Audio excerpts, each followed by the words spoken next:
Hello all, നമ്മളിന്ന് family ആയിട്ട് പോകാൻ വേണ്ടി പോകുന്നത് ബർമിംഗാമിലെ ഫ്രാങ്ക്ഫർട്ട് ക്രിസ്മസ് മാർക്കറ്റ് കാണാൻ വേണ്ടിയാണ്. നമ്മൾ ട്രെയിൻ കയറിയാണ് പോകുന്നത്.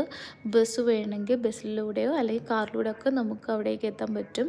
പക്ഷേ സിറ്റി സെൻറ്ററിലായതുകൊണ്ട് ഈസി ആയിട്ട് പോകാൻ ട്രെയിൻ വഴി പറ്റുമായിരുന്നു. നമ്മൾ ട്രെയിൻ എടുത്തു, ആദ്യം സിറ്റി സെൻറ്ററിൽ ചെന്നു. അവിടെ കുറച്ച് കാഴ്ചകളൊക്കെ നമ്മൾ നന്നായി കണ്ടതിന് ശേഷമാണ് ക്രിസ്മസ് മാർക്കറ്റിലേക്ക് എത്തിയത്. ആദ്യം വലിയൊരു ക്രിസ്മസ് ട്രീ ആണ് നമ്മൾ കണ്ടത്.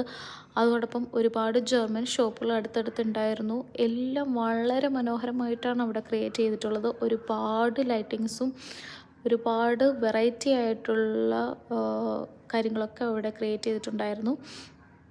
ഇത് ഡിസംബർ 24 വരെ ഓപ്പണിംഗ് ആണ്. നവംബർ 1 തൊട്ട് ഒരു നേറ്റിവിറ്റിയുടെ പിക്ചർ കൊണ്ടോ എത്ര മനോഹരമായിട്ടാണ് അവർ ക്രിയേറ്റ് ചെയ്യുന്നത്. ലാസ്റ്റ് ഒരു DJ മ്യൂസിക് ഒക്കെ എൻജോയ് ചെയ്ത് കുറച്ച് ഫുഡൊക്കെ നമ്മൾ പരീക്ഷിച്ച് തിരിച്ചു പോന്നു. അപ്പോൾ അത്രേ ഉള്ളൂ. Tata, bye bye.